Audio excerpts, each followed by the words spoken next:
Welcome back. Here at the Takeout, we talk about politics. And when we do so, we sometimes say we don't like to talk about how the sausage gets made.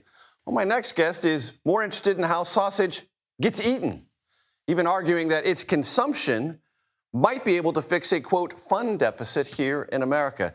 Jamie Schmelzer joins me now. He is the Vice President of Marketing at Johnsonville Sausage Company, which means he is an interested party in this conversation. Jamie, I know you guys have tracked a way to gauge how Americans are feeling not only about themselves, about the country, but their willingness or their comfort with hanging out with one another. What have you learned? Well, starting back in 2024, we decided to kind of field a survey we called the Johnsonville National Temperature Check, which was, we think, the first political poll ever fielded by a sausage company. And the reason we wanted to field that survey is because we had a hunch that Americans were a little exhausted with all the outrage, anger, and negativity around them, and that as a result, maybe they were hanging out less. And we're a hangout food brand. Our products shine brightest at block parties and tailgate parties and brunches and potlucks. And so if people can't hang out like they once did, it's going to be a problem for sausage at some point. And what has been the directional indicator in the numbers since the election year, which some might have assumed that would be the high point of either anxiety or negativity? But what did you find this year? Yeah, last year, 80% of Americans told us that they were exhausted with all the outrage. This year, that number actually climbed to 84%. So even though the election is in the rear view, we don't have a midterm until next year, Americans aren't feeling better. And actually more Republicans, more Democrats, more independents, they all tell us they're hanging out with people less than they used to. And those numbers also all got higher than they were last year during the election year. And I just want to put the data up on the screen because you mentioned it. This is not a single party phenomenon. Everyone is feeling this, regardless of party ID. The numbers are consistent on all of our data points across Republicans, Democrats, and independents. Very little difference. And how does that affect your company's thought process about marketing? Do you try to take this on head on?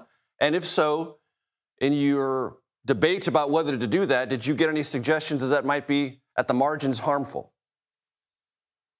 Yeah, when we decided to kind of create this idea where we were going to encourage Americans to just make time to hang out, to have fun together, we hired two political consultants, one from the right, one from the left. We went down to Chicago and did an offsite, and we asked them to view our idea through the lens of their base voters and give us some feedback, because we knew we were veering pretty far out of our sausage lane with this idea. And look, these can be scary times for brands. So we wanted to get some advice, and the two consultants got along great. Everybody always asks, but they also disagreed on some issues, of course. But they agreed vehemently on this idea that there's a small percentage of each of our parties in this country that doesn't want unity, doesn't want to see the country more united, and that if we were going to go forward with this idea, we should expect to hear from those people. And we have, but we just have made a decision as a brand and as a company that we're going to agree to disagree with the small vocal percentage of people in this country who don't want to see it more united. Just to drill down on that for a second, these consultants, one Republican and one Democrat, agreed on one thing, which is you will take a risk as a company if you preach unity, because some consumers will be mad at you for preaching or in some way commercializing unity and your product. You know, it's funny. The word preach is one we talked about a lot in this process. We know that we're just a sausage company. We viewed the idea that people are hanging out less as a problem. It just frankly makes us a little sad. But we didn't want to just go out and preach to America as a sausage company. And that's really why we went to the data and said, how are Americans really feeling here? We need some facts on our side. And that's how we ended up fielding the national temperature check, to just get some data on our side. And what we have found is these are not slim majorities. These are overwhelming majorities across parties and independents who are just feeling a little exhausted by all of this, and that they say as a result they're hanging out with people less than they used to. You just mentioned super majorities. Let's put this up on the screen. 78% post-2024 election, not comfortable hanging out. 71% comfortable. So it moved in the wrong direction. Did that make you reconsider, well, should we even be doing this anyway? No, I mean, I think we're going to continue to encourage America, and we're going to do everything that we can. I like to tell people that, you know, we are a brand, and we're a brand with a budget. It's not a beer budget, which in the advertising world means gigantic. It's a sausage budget, but it's real money. And when we invest that money to make and run ads, we're making choices about about how to use our voice. And so this is kind of how we've decided to use our voice as a brand. But we don't have any illusions that we're going to solve the problem. We're going to continue to do the best we can and do everything we can with what we have.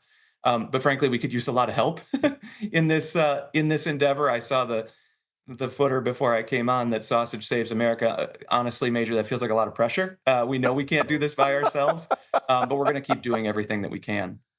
And very quickly, this is a bottom line issue for you. It's not just about corporate altruism. You need to sell more sausage. Yeah, and like I said, at some point, if people can't hang out as much as they used to, that's going to be bad for sausage. I think that's a little true, and it's hard to put your finger from a business perspective on exactly how true that is. But as a company and as a brand, like I said, this data just makes us a little bit sad. This is what we stand for. This is what we love. It's where our products shine brightest, and so we would love to see America turn down the temperature, which is also, by the way, the best way to prepare sausage. Slow and low is the way to go. And Slow just and get back low. to making time to have fun together and hang out more. Slow and low, that's the way to go. Probably for sausage and more than one other thing in life. Jamie Schmelzer, it's great to see you. Thanks so much. I appreciate it.